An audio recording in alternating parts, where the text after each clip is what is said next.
extinguishers come in all shapes and sizes, but few are as flexible as this. All it is a plastic tube designed to fit anywhere where there's a fire risk. Well, Peter's outside, ready to try it out. Peter. Electrical fires in a television or a computer, for instance, are often difficult to deal with. They can start very suddenly, and the last thing that you want to do is to pour water onto live wiring. But this one should be no problem at all. There's the extinguisher, this single tube running across there. Now, if we just add a bit of fire, there we are, well and truly alight, and there goes the extinguisher, and there go the flames. Now, the tubing inside there contains just 6 grams of extinguishant, and it takes so little because it goes straight to the heart of the fire.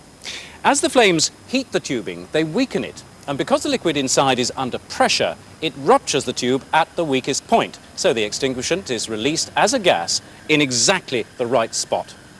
In fact, the system can predict when a fire is about to happen and react before the temperature gets too high.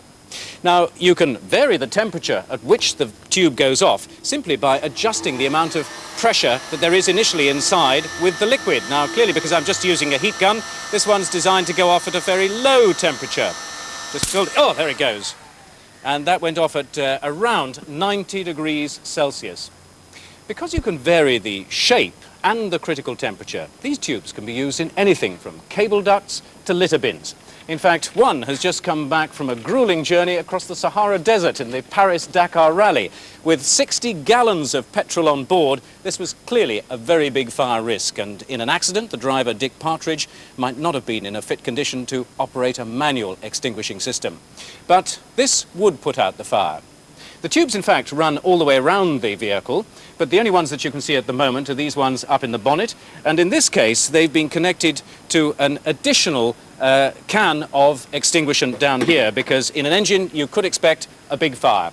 Now, so confident are they that this will put out a fire that we've got an explosive expert here who's going to detonate a small explosive charge to see if it will work. So when I stand back, let's see what happens. There he goes, plenty of flames coming out through the bonnet there, but oh, there goes the extinguisher. You can hear it spitting out its gas. And no sign of any flames. I think it's safe to open the bonnet now. No. And right there you can see quite clearly where the extinguishant is pouring out through the ruptured holes in the pipe there. And as you can also see, the fire itself is well and truly out. Now, it's never happened to me, and I hope to goodness it never does, but the possibility of a fire in a combine harvester in the middle of a tinder-dry field of corn on a hot day is one that horrifies me, as it must anyone who's ever driven one. Indeed, the figures suggest that there have been more serious combine fires in recent years than previously, possibly because most drivers now sit in air-conditioned cabs and can't smell the first whiff of smoke in time to stop the machine and deal with it. Well, a solution may have been found. It's called Firetrace. It's very simple, and earlier this week I went to a machinery dealer's yard in Grantham to see it demonstrated and to do a bit of out-of-season combine driving.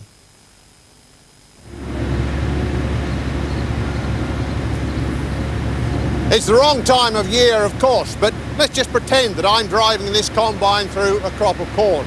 Suddenly, as I'm driving along, minding my own business, the engine flies on fire. Now, there's clearly a danger, not only to this combine, but also to the crop. And what about me? I might get burned as well. But not this time, because this fire is already out. Well, originally it was designed for computers and electronic equipment, but Dick Partridge was going on the Paris-Dakar race, and he asked me if I could do something to protect the engine of his Jeep.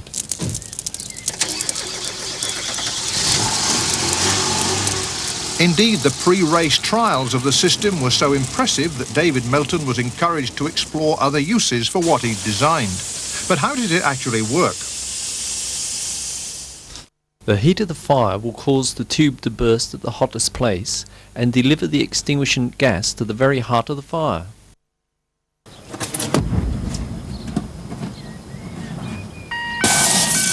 Its lineal detection throughout its length, it will only discharge where it's needed. Very effective, that. And I understand from NFU Insurance that they'll be watching the performance of that device through next harvest, and they'll make any decision on premium levels on the basis of that experience. This video has been produced as a training aid to demonstrate various methods which can be employed to deal with fire incidents within laboratory fume cupboards. Up to now, we've concentrated on the use of portable fire extinguishers, which rely on a competent person being present to operate them, and on the fire being tackled in its early stages. It's not uncommon for work within fume cupboards to be left unattended, except for the monitoring presence of fire detection systems. A fire in this situation, although detected quickly, may develop into a more serious incident with the potential for extensive damage before the emergency services or fire team arrives. This is one of the methods which is being considered for providing continuous fire protection cover to fume cupboards. The system is called Firetrace, and it consists of a pressurized extinguisher body containing dry powder, which can be installed outside the cupboard. Connected to the extinguisher body is the Firetrace tubing. This is installed within the fume cupboard and is manufactured from a special plastic, which gives it the properties of a heat sensor, allowing the tube to rupture on flame or heat impingement, with the effect of delivering dry powder directly to the seat of the fire. To test the system, we've spilt 300 ml of solvent around a fairly cluttered fume cupboard and ignited it to create a sizable fire.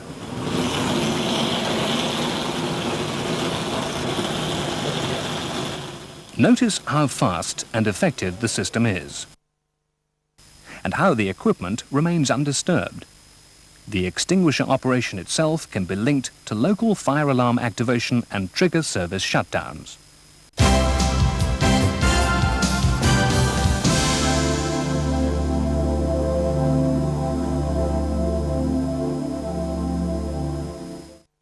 The same system can be used in any electrical wiring installation, either in buildings or behind a car's instrument panel. A localised fire is quickly extinguished. The pressure gauge indicates a discharge has occurred unless an audible alarm or flashing light on the dash is fitted as well.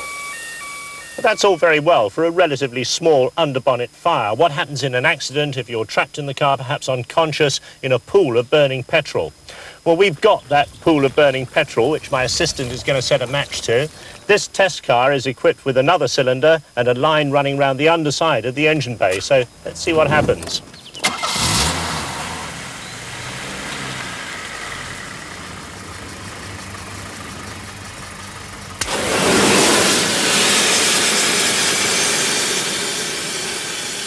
The device certainly seems to work very effectively indeed. It'll be available on the aftermarket, but I think it's too important to leave to somebody to decide to fit to their car. It's something all manufacturers should be fitting as standard.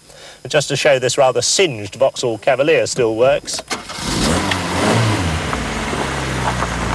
Well, let me just repeat Chris's warning. Please don't try out those experiments for yourself because, of course, they can be very dangerous. That apparently anonymous car park was at the fire extinguisher factory itself. We had lots of skilled people standing by just out of sight in case something went wrong. A wide range of plant and equipment can be protected using the standard range of Firetrace systems. For larger volumes, and a second generation of Firetrace modular systems are now available.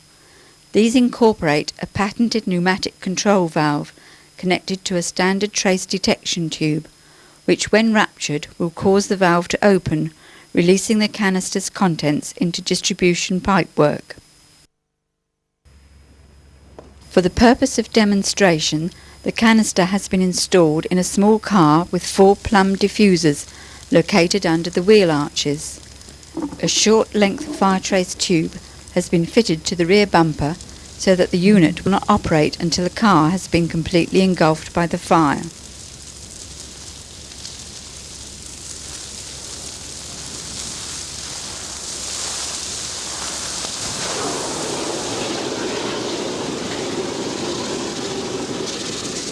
The automatic extinguisher system used in this demonstration would be sufficient to protect a room of approximately 40 cubic metres. A hydraulic control valve is also available to activate water fog systems. These valves require only the incoming mains water pressure to operate their on-off control.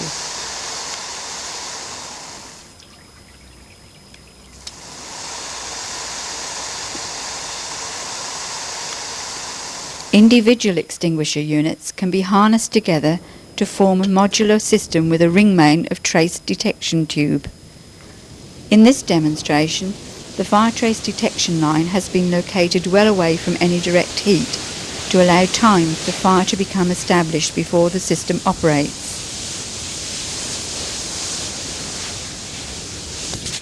These 4 9-kilogram dry powder extinguisher units would be sufficient to protect a room of approximately 100 cubic metres.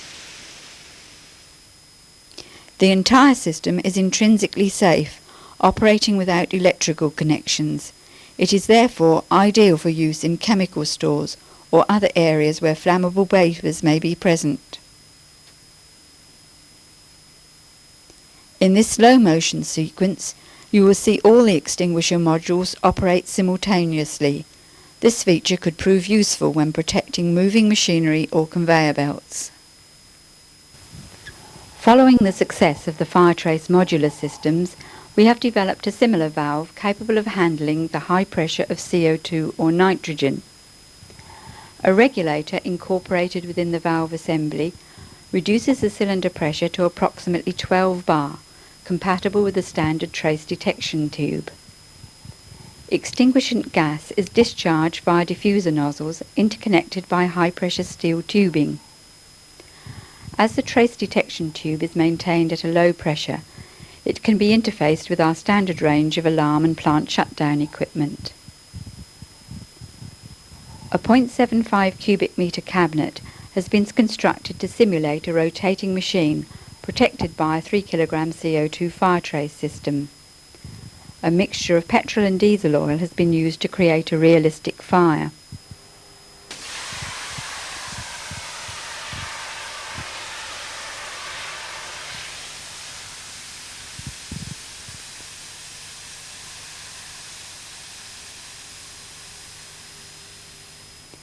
As carbon dioxide is a clean extinguishing agent, it leaves no residue, so production can be resumed with minimal delay. For larger installations, these valves can be used in cylinders of up to 45 kilograms capacity, and if necessary, several cylinders can be interconnected. Some of the most fascinating things are here in the inventors area. Take this, it's the Pyro plug, designed to put out fires in the kind of electrical equipment you might have at home. What gave rise to it first appeared on our programme 7 years ago. Craig Doyle has been back to meet the inventor to see what's happened since.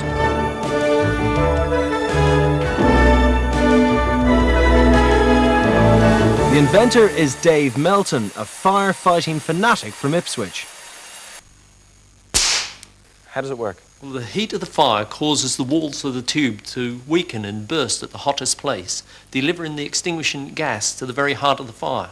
Now, that was 7 years ago that we featured that. Has it been successful for you? Oh, it's been great.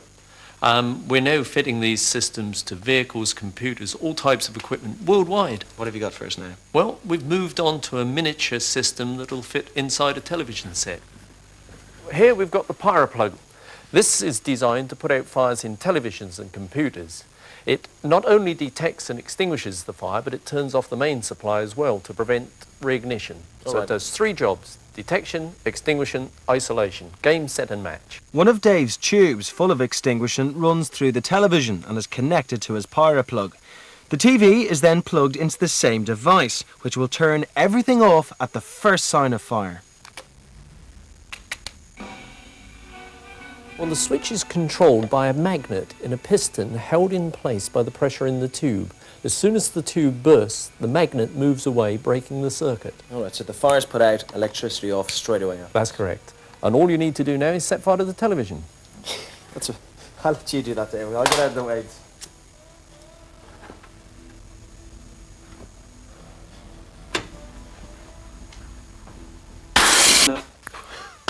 Brilliant. That gives you a bit of a shock, that, doesn't it? Oh, fantastic.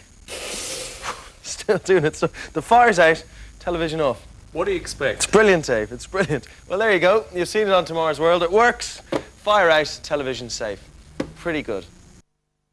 To further evaluate the Firetrace system, Glaxo Wellcome Corporation has kindly donated this redundant fume cabinet. A short length of trace detection tube has been fitted inside. This cabinet has been equipped with a Firetrace 4 kg powder system. 300 grams of petrol have been spilled to create a realistic fire.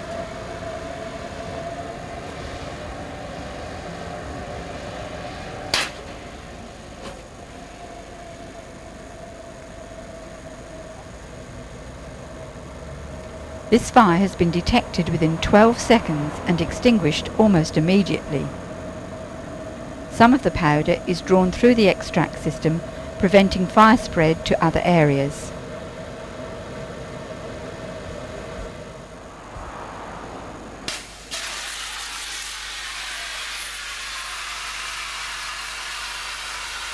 A similar fire is extinguished within 3 seconds using carbon dioxide.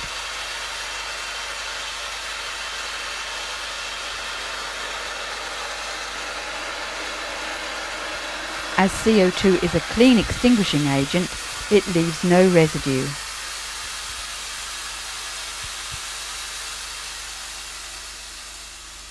Before, the right-hand diffuser is a finer spray. I'm impressed already. Although slower to react, AFFF foam will prevent reignition. The extinguishing gas foam used in these demonstrations is manufactured by the 3M's company. Clean extinguishing agents, or CEAs, are totally fluorinated organic compounds designed to replace halons in both fixed and portable systems. These products are an excellent choice for protecting sensitive mechanical and electronic equipment against fire, because they are both clean and non-conductive. 3M proprietary perfluorocarbon compounds, such as 3M clean extinguishing agents, are highly compatible with most materials of construction and have been used by the electronics industry for over 30 years for assembly, heat transfer, and reliability testing of sensitive electronic components. To demonstrate many of the attributes of perfluorocarbons, an operating television set is submerged in a 3M perfluorocarbon fluid. The television does not short out and does not transfer an electrical shock through the fluid to the person's hand. Perfluorocarbons are not reactive and are often referred to as inert fluids. They are odorless, colorless, and exhibit low toxicity.